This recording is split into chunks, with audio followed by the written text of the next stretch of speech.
Hay que ir a la palabra de Dios que cambia vidas, ¿verdad? Hechos 16, por favor. Estamos en nuestro pasaje que leímos ahorita hace unos momentos.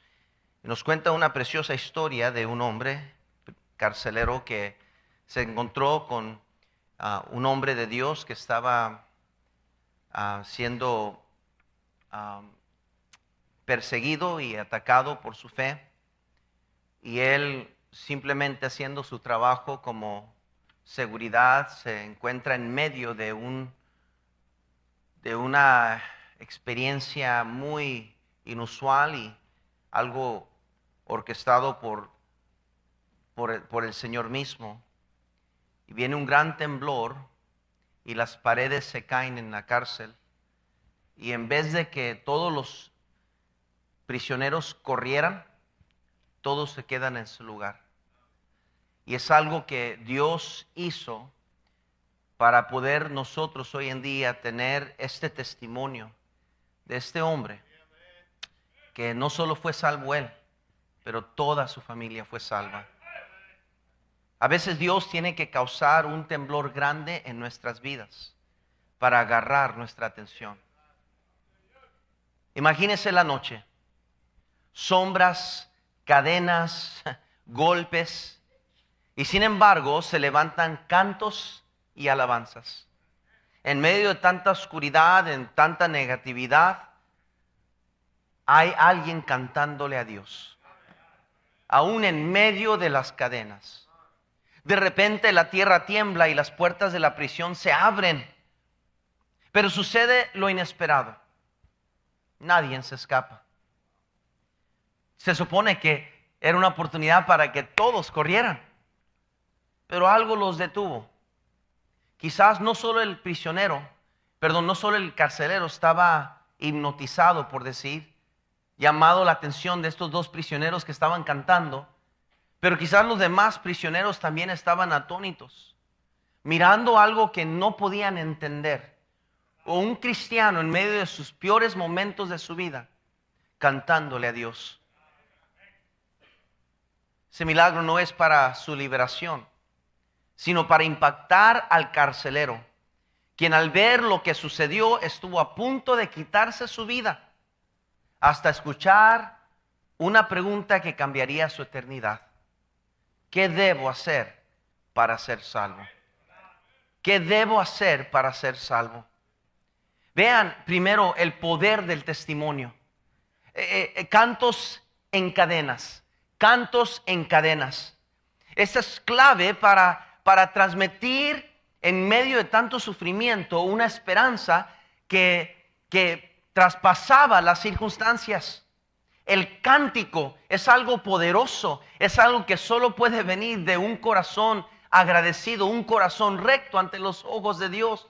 Cuando a pesar de nuestras circunstancias, a pesar del dolor personal, a pesar de la aflicción personal, de las circunstancias adversas que nos podamos encontrar, cuando un cristiano está bien con su Dios, tiene lugar en su corazón y en su alma para cantarle a Dios alabanzas en medio de esa circunstancia.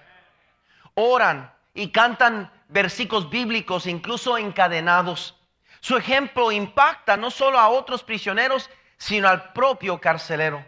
Querido cristiano, dése cuenta de la importancia de nuestro testimonio, de nuestra actitud, aun cuando estamos pasando por circunstancias adversas. Cuando se nos da una mala noticia de parte del doctor, nuestros hijos están observando nuestra reacción. Cuando alguien muere en la familia, quizás en una tierra lejana, nuestros hijos están observando nuestra reacción. Cuando estamos pasando por necesidad en el hogar, quizás un aprieto, un apuro, nos hace falta dinero, nos hace falta comida.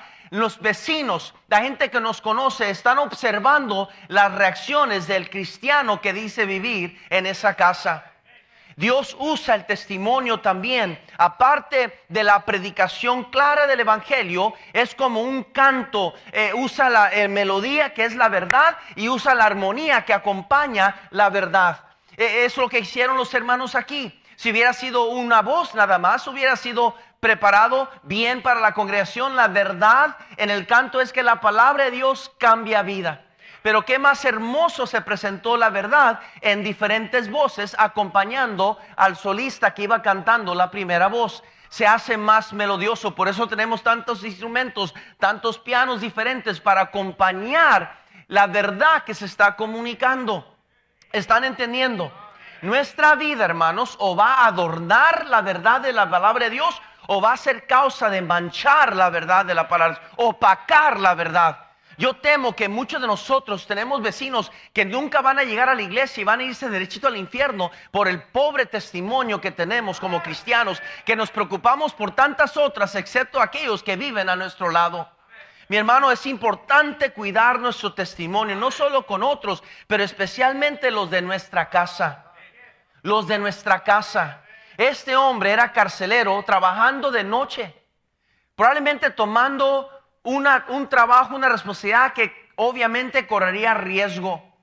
Su vida dependía de guardar esos prisioneros. Por eso él quería quitarse la vida, porque era un hombre honrado y sabía que si después me agarran por haber visto todos los prisioneros escaparse, me van a matar, mejor yo mismo me quito la vida.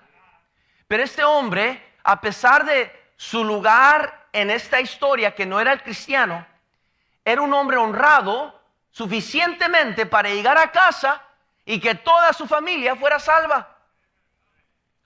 Entiéndalo, el temblor físico abrió las prisiones, pero más importante fue el poder del evangelio que abrió los corazones. Pablo detiene al carcelero del suicidio, le dice: no te mates, revelando que Dios todavía lo tenía bajo su cuidado. El testimonio, el poder del testimonio. Número 2, quiero que vean la pregunta del carcelero. Cuando ve todo lo que pasó, la primera cosa que sale de su boca, de su corazón, es esta: ¿qué debo hacer para ser salvo? ¿Qué debo hacer para ser salvo? Una de las preguntas más profundas de la historia. No busca un escape físico, sino la salvación eterna. No busca un escape físico, sino la salvación eterna. La respuesta no era una vida reformada. La respuesta no era una vida socialmente estable. La respuesta era la salvación eterna. No estaba buscando una religión. No estaba buscando una rectificación de lo que pasó. Estaba buscando la necesidad más grande que él tenía, la salvación eterna. Ese hombre quería lo que esos hombres tenían, que él no tenía. A pesar de las circunstancias, la reacción de él fue matarse, quitarse la vida. La reacción de Pablo fue cantar cánticos al Señor. Dese cuenta, hermanos, este hombre entendió que su necesidad más grande era salvación. Querido amigo, querido visitante, su necesidad más grande que tiene en la vida no es de formar religión, no es de ser fiel a una religión, no es buenas obras, aunque son importantes, no es una vida reformada y buena ante la sociedad, aunque eso es importante. Su necesidad más grande no es dinero, no es éxito, no es una carrera, no es estabilidad económica, no es comida, no es una casa más grande. No, su necesidad más grande de la hora es la salvación eterna de su alma. Pablo y Silas respondieron con claridad: cree en el Señor Jesús y serás salvo, tú y tu casa. Le dijo Pablo lo que necesitaba escuchar. No le complicó, no le añadió, simplemente le dijo: cree en el Señor Jesús. Eso es la salvación. Efesios, por favor, capítulo 2. Efesios, por favor, vayan conmigo a Efesios, capítulo 2. Efesios, capítulo 2, por favor. Efesios, capítulo, hermanos, ¿quieres me ayudan, por favor? Efesios, capítulo 2, por favor. Note conmigo, por favor, en el versículo 8, por favor. Porque por gracia sois salvos por medio de la fe. Y esto no de vosotros, pues es don de Dios, no por obras, para que nadie se gloríe. Dios quiere que entendamos que la salvación no es por una obra que vamos a hacer. La salvación no se logra, la salvación no se gana, la salvación no es una recompensa, la salvación no es un pago por algo que hicimos. La salvación es gratuita, es algo que no merecemos. pero Dios nos los imparte, nos los ofrece gratuitamente porque Él pagó el precio por usted y por mí. Nosotros debíamos la muerte del Calvario. Nosotros merecíamos el infierno. Usted y yo, por nuestro pecado, merecemos la condenación eterna en el infierno, y todavía no será suficiente para pagar todos nuestros pecados. Pero Cristo murió en la cruz, pagó el precio, tomó nuestro lugar para ofrecernos a nosotros una esperanza gratuita, una salvación gratuita de creer en Cristo Jesús. Este hombre preguntó: ¿qué debo hacer para ser salvo? ¿Debo ser fiel a la iglesia? ¿Debo ser miembro de una iglesia? ¿Debo bautizarme? ¿Debo cumplir una lista de sacramentos? ¿Debo de tomar pasos de crecimiento? ¿Qué debo hacer para ser salvo? ¿Debo rezar todos los días? ¿Debo conocer más profundamente mi religión? ¿Qué debo hacer? ¿Tengo que dejar de fumar? ¿Tengo que dejar de tomar? ¿Qué debo hacer para ser salvo? ¿Tengo que cambiar mi vida para agradarle a Dios? ¿Qué debo hacer para ser salvo? La respuesta lo dice todo. Cree en el Señor Jesús y serás salvo tú y tu casa. La reacción automática, la reacción instantánea fue esta. Creyó el hombre y se bautizó. Dese cuenta en nuestro pasaje, por favor, Hechos capítulo 16, versículo 32. Y le hablaron la palabra del Señor, porque la palabra de Dios es la que cambia vidas. A él y a todos los que estaban en su casa. Y él, tomándolos en aquella misma hora de la noche, les lavó las heridas. Dense cuenta, quiero que vean algo. Dios nos lo está ilustrando efectivamente. Cuando fue salvo y su familia fue salva, ese hombre cambió. Se convirtió de ser un prisionero rústico, duro, sin importarle los prisioneros, ahora ser un hombre que estaba vendando las heridas de los apóstoles. Dese cuenta el cambio en la vida de este cristiano. La Biblia dice en 2 Corintios capítulo 5, versículo 17, que cuando uno viene a Cristo, nueva criatura es. Las cosas viejas pasaron, he aquí, todas son hechas nuevas. Lo que yo he descubierto es esto, que cuando alguien es cristiano, cuando alguien se convierte a Cristo, automáticamente viene un cambio radical. Automáticamente viene un cambio de persona, viene un cambio de actitud hacia las cosas de Dios. No quiere decir que ya hemos sido perfeccionados. Hay muchas cosas que necesitamos crecer y cambiar y dejar, porque eso es parte del crecimiento espiritual. Y nunca terminamos. Deje de decirle, cristiano, nunca llegamos. No hay tal cosa como ya llegué. No vamos a llegar hasta estar en la gloria un día. Pero escúcheme, ese proceso comienza en el día de salvación. Lo vemos en este hombre. Fue salvo, inmediatamente abrió las puertas de su casa. Y dijo: yo quiero que este mensaje venga a mi hogar. Le predican a su familia. Y lo primero que él hace, se quita la gorra de seguridad y comienza a vendar las heridas de estos hombres. Y dése cuenta lo que pasa. Dice en el versículo 33, y él, tomándolos en aquella misma hora de la noche, la misma hora, no esperó un día, no esperó una semana, no esperó varias semanas, no esperó hasta que él se sintiera preparado. Dice, la misma noche les lavó las heridas y enseguida se bautizó él con todos los suyos. Y llevándoles a su casa les puso la mesa. No solo, escúcheme, no solo cambió su actitud y atendió sus heridas, pero comenzó a tener comunión con otros cristianos. Abrió la puerta de su casa y dijo: vengan a comer conmigo. Qué importante es para un cristiano que está bien con Dios. Típicamente va a querer compañerismo con otros cristianos. Cuando un cristiano anda mal con Dios, una de las primeras señales es que se retira y no quiere tener compañerismo con otros cristianos. Es muy obvio eso. Uno de los frutos de un cristiano es querer tener comunión con otros cristianos. Por eso el cristiano no solo es salvo, no solo cambia su persona, no solo se bautiza, pero ahora quiere estar en la iglesia. Quiere venir donde los demás cristianos vienen. Yo no quiero faltar un domingo en la mañana. Ahí están todos mis hermanos y mis hermanas en la fe. Es lo que como cristianos hacemos. Venimos a la iglesia donde Dios prepara mesa delante de nosotros y Él nos alimenta con la palabra de Dios, que es el pan de vida eterna. Eso es lo que pasa en la vida de un cristiano. Por eso cuando un cristiano no quiere venir a la iglesia, es algo muy raro. Porque se supone que es cristiano, que debería de querer venir a tener compañerismo con otros cristianos y querer comer del alimento que Dios nos da de su mesa. Dese cuenta en el versículo 33, y Él tomándole aquella misma hora de la noche, les lavó las heridas y enseguida se bautizó con Él todos los suyos. Tengo una foto más fuerte aquí, creo que lo muestre aquí. Esta es una foto de hace 35 años atrás, casi 35 años atrás.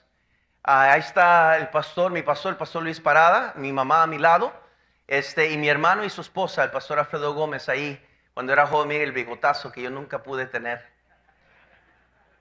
Pero ahí tenía 17 años de edad. 17 años de edad después de mi salvación. Vine a la iglesia el domingo en la noche porque nosotros bautizábamos el domingo en la noche nada más, porque teníamos que venir al auditorio principal donde estaba el bautisterio, y ahí bautizaba el pastor Parada. Entonces yo vine en short, porque era el verano, ¿verdad? Y pues no era un cristiano maduro, no era un cristiano fiel, pero algo había pasado en mi corazón. Cristo me había salvado, y yo quería obedecer a Dios en bautismo. Y esa noche, después del bautismo, estamos despidiendo y nos tomaron esa foto. No sé quién nos tomó la foto, pero ahí tenía 17 años. Vengo con mi cabeza, mi pelo mojado, y no tengo la chamarra puesta, porque mi camisa que tenía, me metí en el bautisterio con ella, me puse la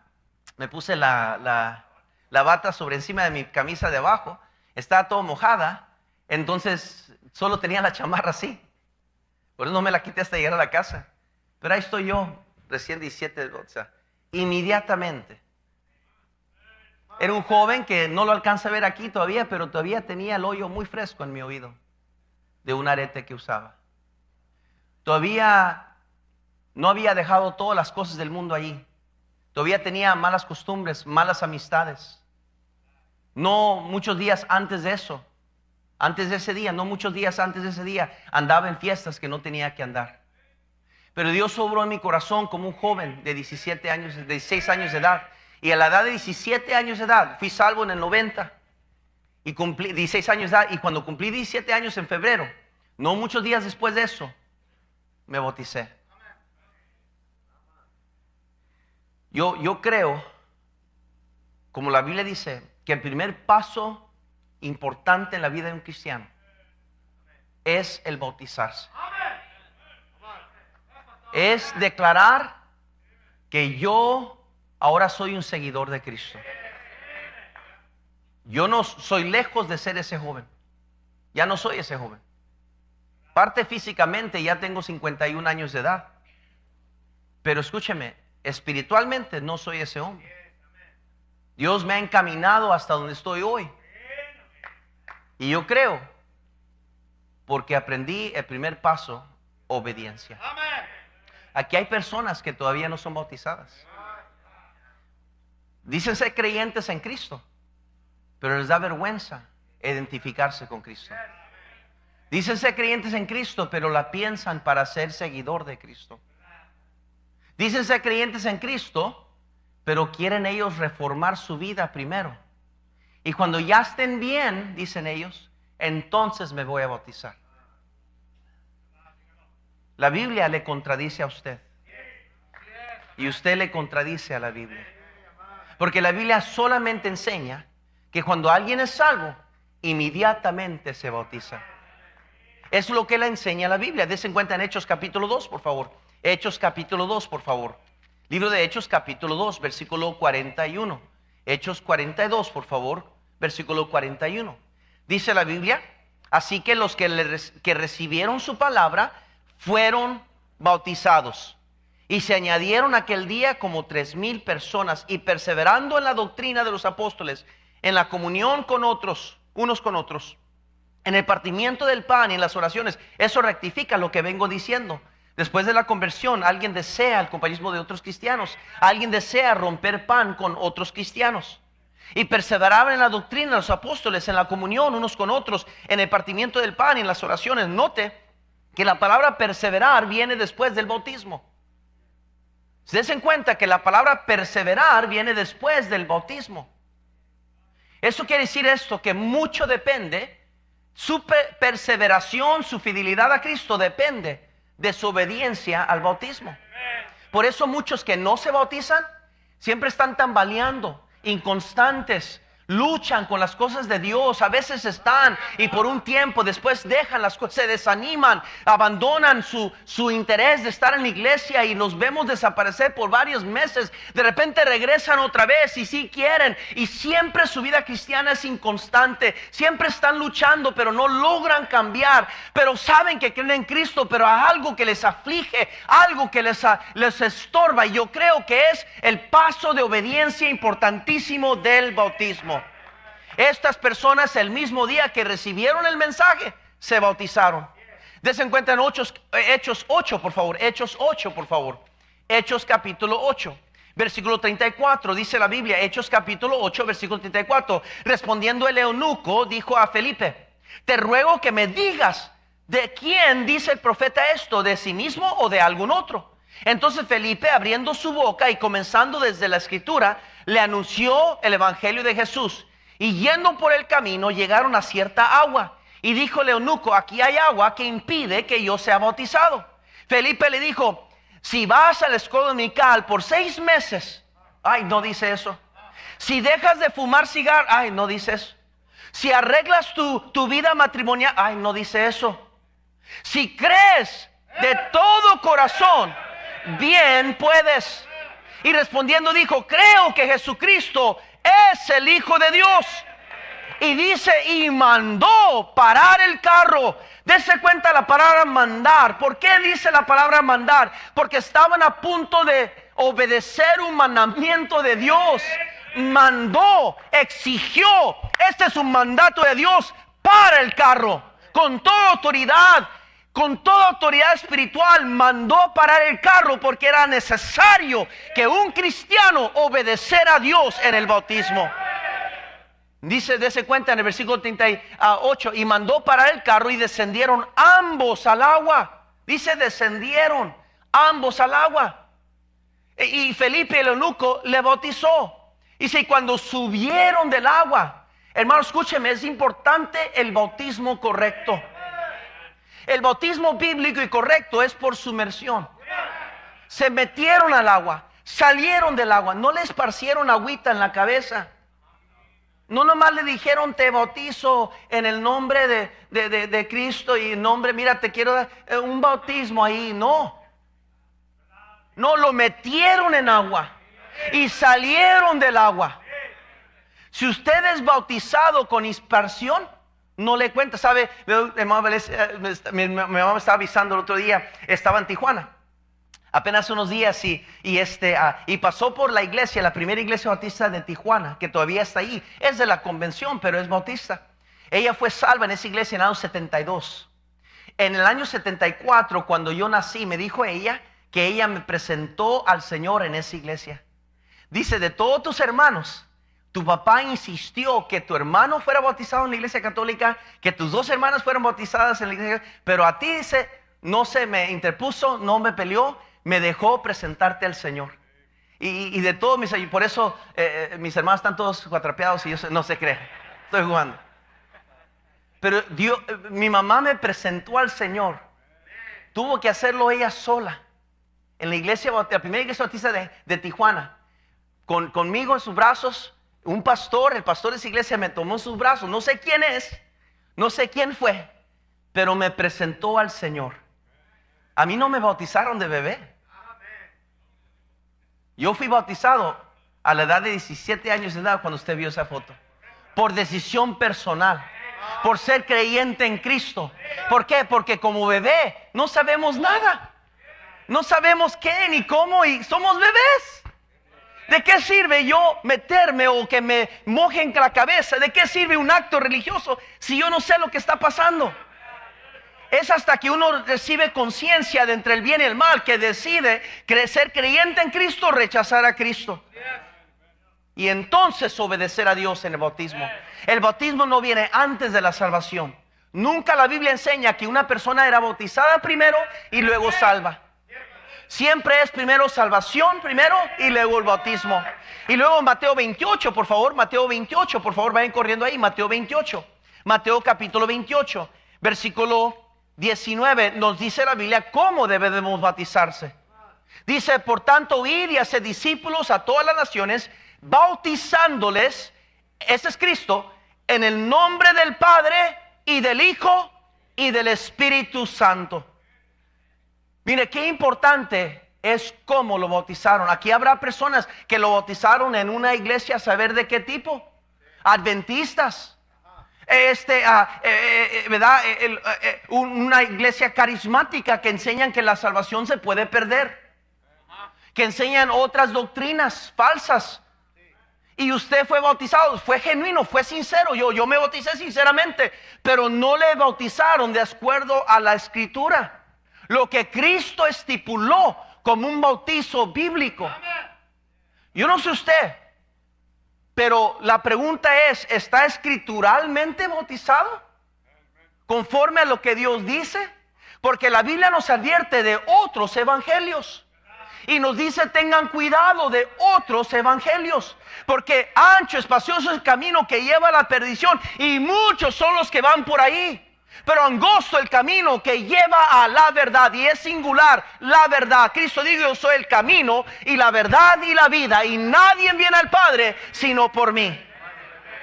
Que escúcheme, es bien importante esto.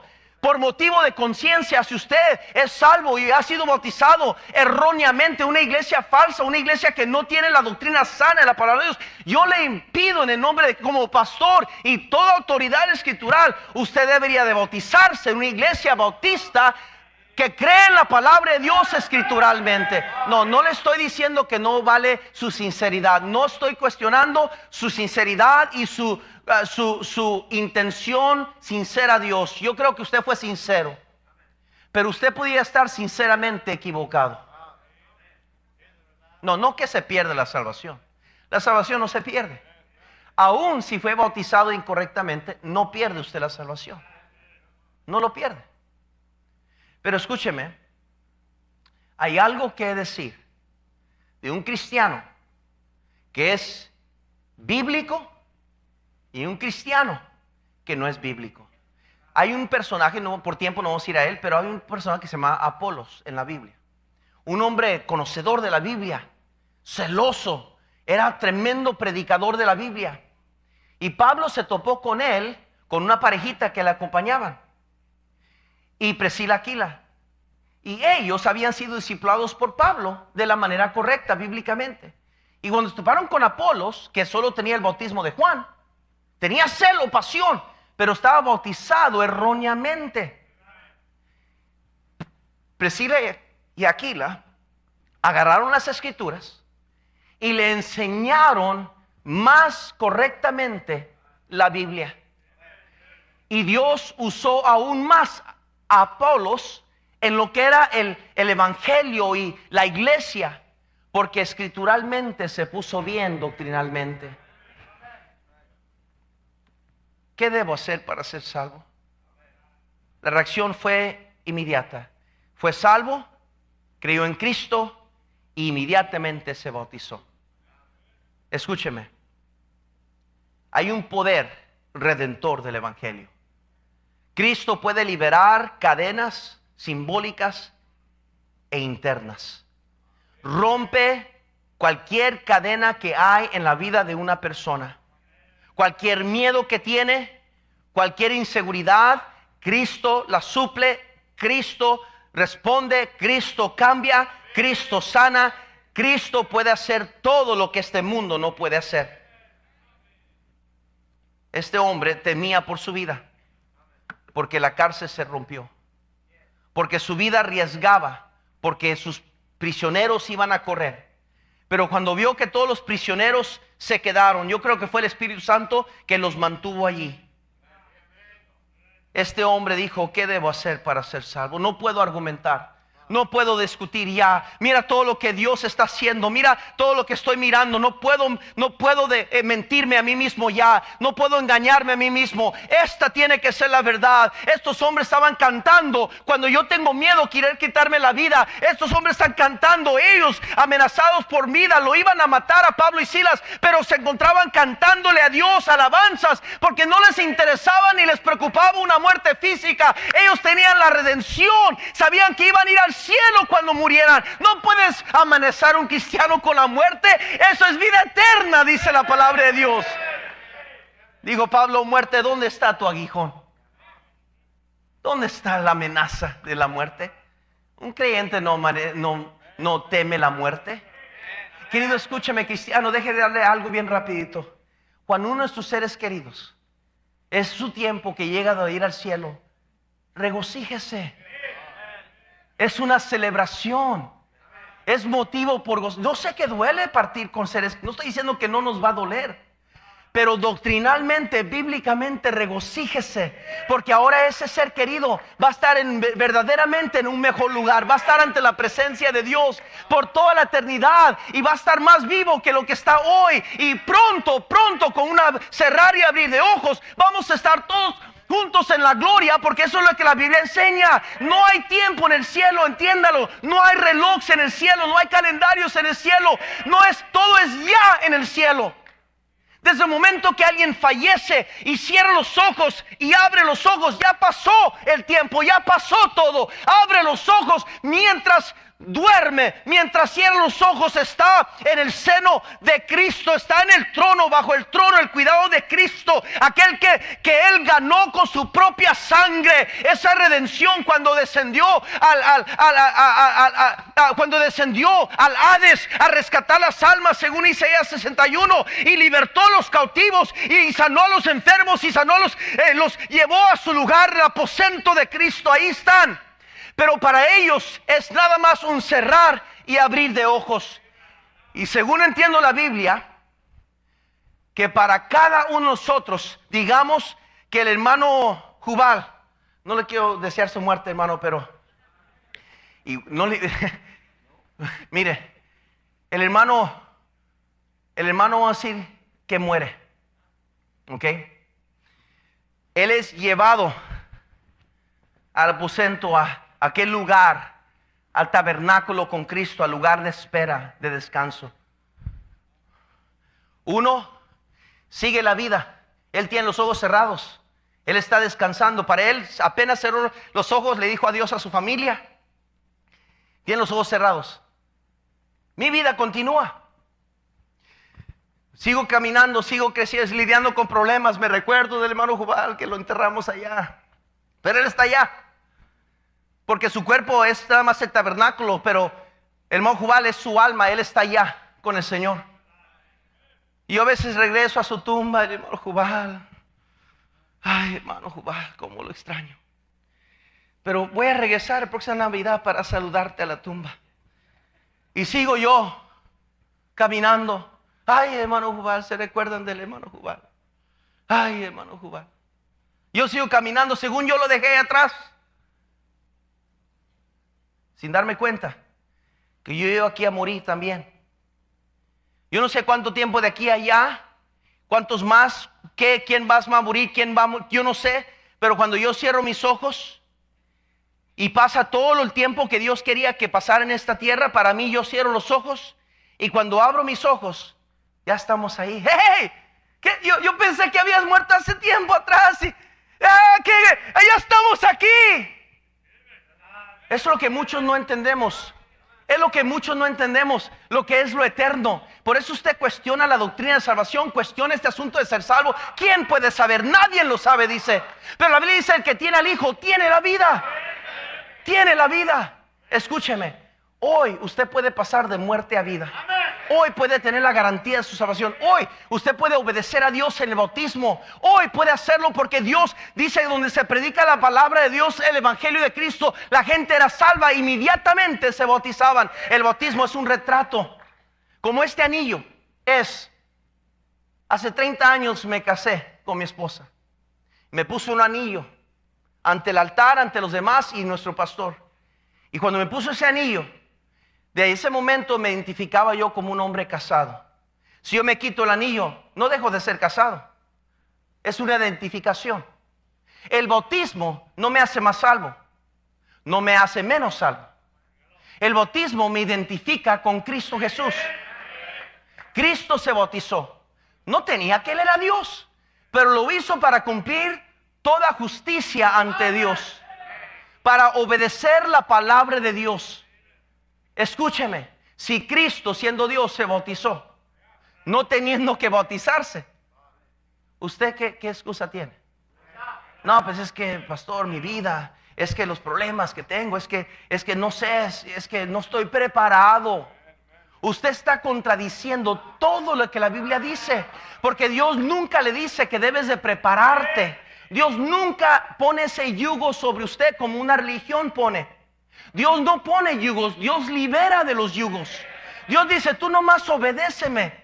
Obedéceme en el bautismo, deja que yo haga los cambios en tu vida, deja que yo cambie tu persona, deja que yo te dé razón por celebración, deja que yo haga algo con tu vida, tú nomás obedéceme, yo voy a hacer los cambios. No hay excusa válida ante Dios. No puede decir, es que cuando me siento preparado, pues mire, ¿cuándo se va a sentir preparado? ¿Cuando ya va rumbo a la perdición? ¿Cuando su vida es un desastre? ¿Cuándo va a sentirse preparado? Cuando tiene todo el dinero en el mundo. ¿Qué va a hacer? ¿Qué es la medida de su excusa de sentirse preparado? Nunca podemos llegar al nivel espiritual que debemos de llegar. Nadie nunca ha llegado. Somos un proceso. Dios está trabajando en nuestras vidas. No solo vamos a llegar a la perfección allá en el cielo, pero Dios nunca va a poder hacer lo que Él quiere hacer con su vida, porque Él no puede violar su palabra hasta que usted obedezca a Dios. Simplemente obedece.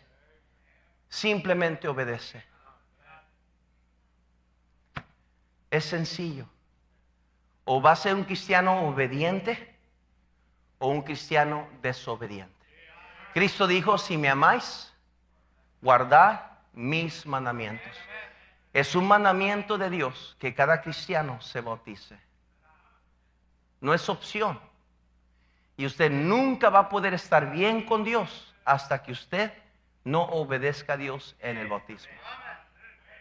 Padre, bendice el mensaje de tu palabra.